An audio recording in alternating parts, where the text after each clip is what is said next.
Hello friends, welcome to our channel learn with Nitin. बहुत बहुत स्वागत है आप सभी का लर्न विद नितिन में।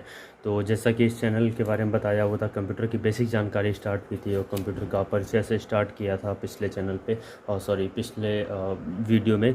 तो ये वीडियो है कंप्यूटर के इतिहास के बारे में। माफ़ करें, थोड़ी सी देरी हो गई वीडियो लाने में।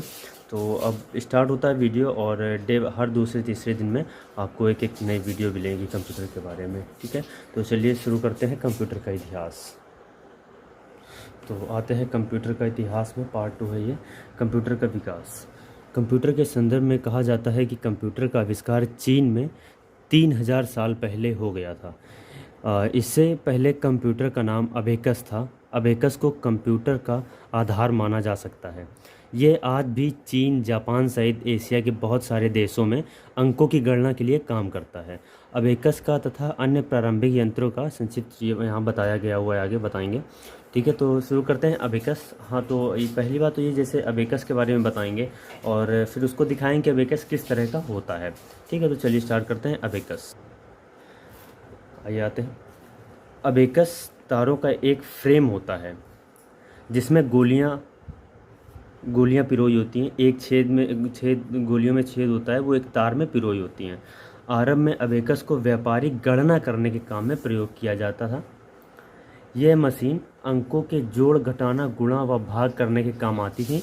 यह फ्रेम दो अलग अलग भागों में विभाजित होता है, जिसमें एक तरफ प्रत्येक तार में दो दो गोलियां होती हैं जिनका मान 5 होता है, तथा दूसरे भाग में प्रत्येक तार में 5 गोलियां होती हैं जिनका मान 1 होता है। ठीक है, दिखाते हैं अबेकस किस तरह का होता था और कैसे काम करता था। ये है अबेकस, इस तरह का होता था। ये 5 गोलियां हैं नीचे और ऊपर दो दो गोलियां। जैसे कि इसमें बताया था, एक में प्रत्येक गोली का मान 5 होता है। इन गोलियों का मान 5 होता है। जैसे मान लिया इसको 5 बार गिना, ये 3 है, ये 2 ऊपर चली गई, तो इसका मान 5 हो गया, एक मान। ये गोलियां सारी ये ऊपर की तरफ की जाती हैं। तो जैसे ये सारी गोलियां मान लिया ऊपर हैं, अब एक बार इसको गिन लिया, यानी ये 5 जो गोलियां इसको ऊपर कर दी, तो एक ये पॉइंट को, एक की गोली को नीचे कर देते हैं, यानी ये 5 हो गई। अब इसको हम नीचे कर देते हैं। अब दोबारा क्या हुआ, इसको फिर से हमने ऊपर किया, एक एक करके 5 ऊपर किया, ये दूसरी ऊपर कर दी, यानी इसका मान फिर क्या हो गया, 10 हो गया। तो इस तरह करके इसमें गणना किया जाता था। ठीक है, तो अब चलिए नेक्स्ट आते हैं नेपियर्स बोन में। नेपियर्स बोन कहते हैं कि आवश्यकता आविष्कार की जननी है, अतः आवश्यकता के कारण ही कालांतर में आज से कंप्यूटर का आविष्कार हुआ है। अतः अबेकस के बाद गणना पद्धति में सबसे अधिक योगदान जॉन नेपियर का रहा है। अबेकस के बाद नेपियर बोन जो थे, जॉन नेपियर नाम था इनका, इन्होंने नेपियर्स बोन का आविष्कार किया। और नेपियर्स बोन कैसा होता है, पहले इसके बारे में डिटेल से बात करते हैं, इसके बाद दिखाते हैं किस तरह से काम आता है। Slide rule. जॉन नेपियर ने गणनाओं के लघुगणक विधि का आविष्कार किया था। इस विधि में दो संख्याओं का गुणनफल, भागफल, वर्गमूल आदि किसी चुनी हुई संख्या के घातांकों को जोड़कर या घटाकर निकाला जाता है। आज भी बड़ी बड़ी गणनाओं में, यहाँ तक कि कंप्यूटर में भी इस विधि का प्रयोग किया जाता है। सन 1620 में जर्मनी के गणितज्ञ विलियम ऑर्ट्रेड ने स्लाइड रूल नामक ऐसी वस्तु का आविष्कार किया जो लघुगणक विधि के आधार पर सरलता से गणनाएं कर सकती थी। ठीक है, इसमें दो विशेष प्रकार के चिन्हित पट्टियां होती हैं जिन्हें बराबर में रखकर आगे पीछे सरकाया जा सकता है। इन पर चिन्ह इस प्रकार पड़े होते हैं कि किसी संख्या की शून्य वाले चिन्ह से वास्तविक दूरी उस संख्या के किसी साझा आधार पर लघुगणक के समानुपाती होता है। तो ये हम दिखाते हैं कि स्लाइड रूल किस तरह से काम होता है, किस तरह का होता था। यह है स्लाइड रूल। आगे आते हैं पास्कल्स कैलकुलेटर। इस यंत्र में कई दांतेदार चक्र और डायल होते थे। प्रत्येक चक्र के 10 भाग होते थे और वह आपस में इस प्रकार जुड़े होते थे कि जैसे ही कोई चक्र एक बार पूरा घूम जाता था तो उससे बाईं ओर का चक्र केवल एक भाग अर्थात 1/10 चक्र घूमता था, जिससे हासिल यानी कैरी का प्रभाव उत्पन्न होता था। दो संख्याओं का योग अथवा अंतर एक संख्याओं को डायल करके तथा दूसरी संख्या के बराबर चक्रों को क्रमशः घुमाकर ज्ञात किया जाता था। अब ये पास्कल्स कैलकुलेटर कैसा होता था बताते हैं आपको, किस तरह से काम आता था।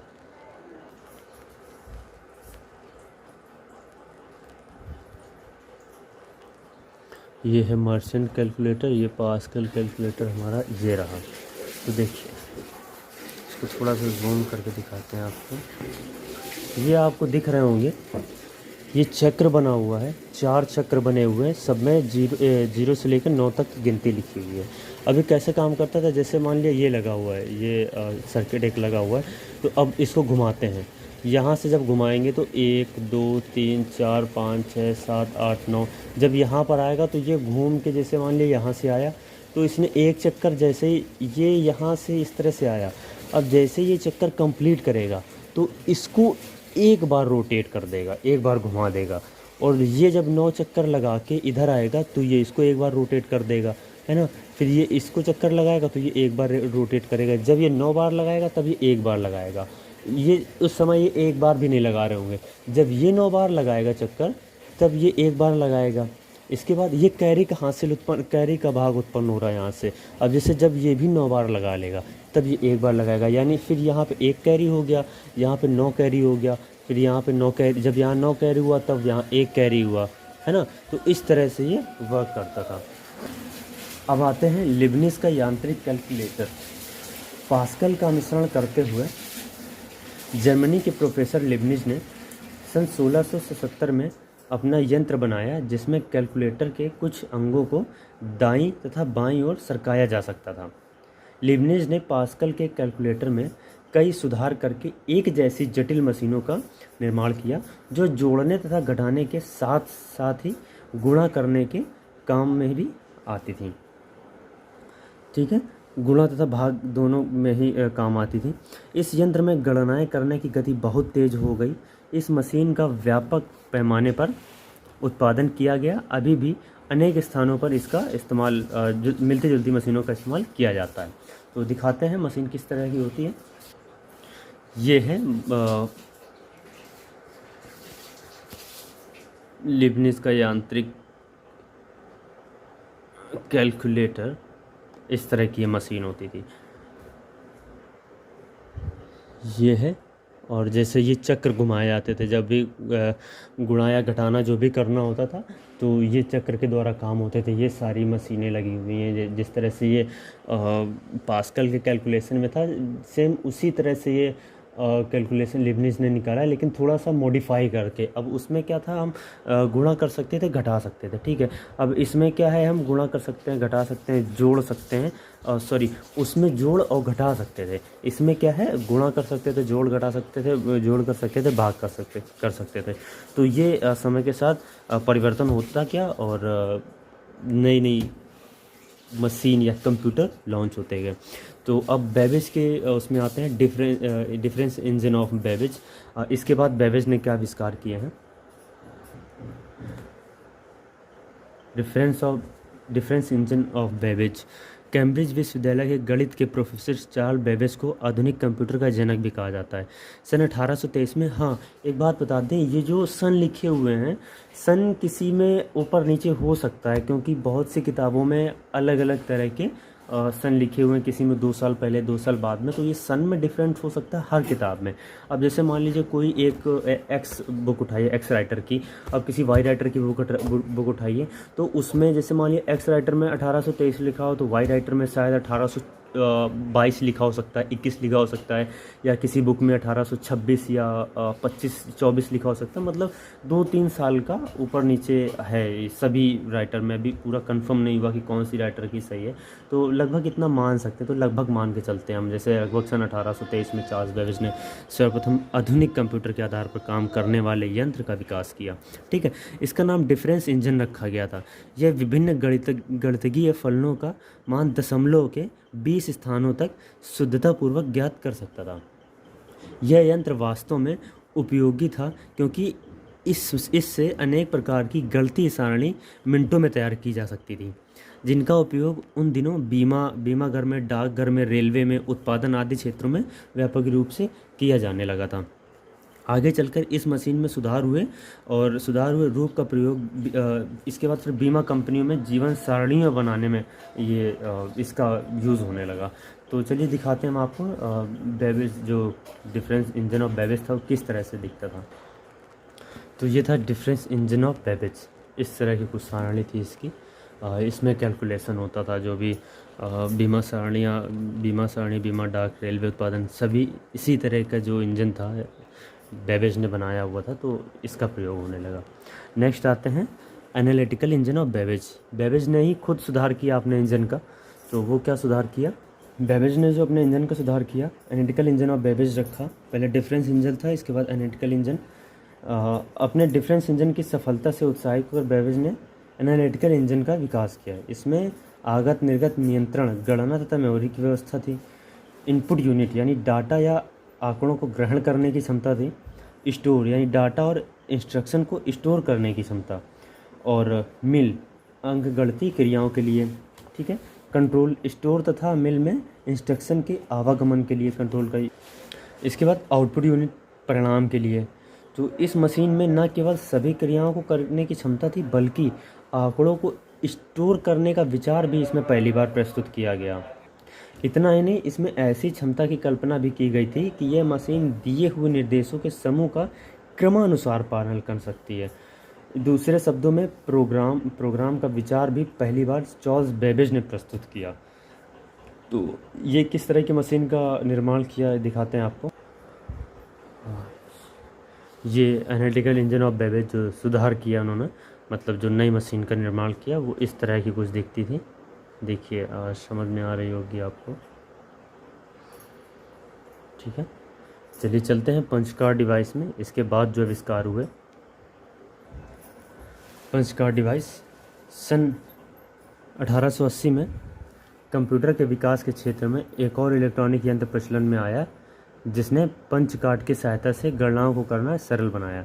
शुरू में जिसने भी गणना यंत्र बनाए गए, उसमें संख्याओं को डायल करने के लिए दांतेदार पहियों का हाथ से घुमाया जाता था। जैसे कि मैंने पहले दिखाया कि हाथ से घुमाया 9 बार घुमाया, जैसे ही 10वीं बार घुमाया तो एक बार ये घूमा, दूसरा फिर घूमा, है ना, इस तरह से। तो ये पहली बार ऐसा सोचा गया था कि चार्ल्स बेबेज ने पहिए हाथ से घुमाया जाता था। लेकिन चार्ल्स बेबेज ने पहली बार ये सोचा था कि संख्या पढ़ने का कार्य छेद किए हुए कार्डों द्वारा भी किया जा सकता है। यह विचार उन्हें जैकार्ड की बुनाई मशीन को देखकर प्राप्त हुआ था। वास्तव में उन्होंने अपने एनालिटिकल इंजन की जो डिज़ाइन तैयार की थी, उसमें इनपुट देने का कार्य छिद्र किए हुए कार्डों द्वारा ही किया जाता था। और जैकार्ड ने एक ऐसी ही बुनाई मशीन का निर्माण किया था जिसे बुनाई की डिज़ाइन डालने में छिद्र किए हुए कार्डों का उपयोग किया जाता था। अर्थात दूसरे शब्दों में ये कहा जाए कि बुनाई के डिज़ाइन का इनपुट कार्डों पर ही था। जैकार्ड की एक खोज का असली महत्व काफ़ी समय बाद चार्ल्स बेबेज ने पहचाना। जैसे IBM ने अपनी विशेष पंचिंग मशीन का उत्पादन किया, जो एक निर्धारित आकार के कार्डों पर छिद्र स्थानों पर छिद्र करके सूचनाएं अंकित करती थी। कुछ ही वर्ष पहले तक डाटा के इनपुट के लिए छिद्र कार्डों का प्रयोग व्यापक रूप से किया जाता था, परंतु आधुनिक टर्मिनल के अस्तित्व में आने के बाद इसका प्रयोग बिल्कुल बंद कर दिया गया, क्योंकि ये बहुत महंगे पड़ते थे। तो दिखाते हैं आपको पंच कार्ड किस तरह का दिखता था। ये थी पंच कार्ड डिवाइस, इस तरह के थे। तो ये जैसे इसमें दिख रहा होगा, दांते दिख रहे होंगे, इसमें छेद बने हुए, छिद्र बने हुए हैं। कोई घड़ी का आकार देखो, जैसे आपको दिखाएं, एक ये वाला दिख रहा होगा, ये वाला दिख रहा है, घड़ी की तरह बना हुआ, जैसे मिनट, सेकंड और घंटे वाली जैसे ये इस तरह के, ये सभी में छिद्र होते थे। और ये थी पंचिंग मशीन, तो इसी में ये पूरा काम होता था, जैसा कि पंच कार्ड ने इन्वेंशन किया था।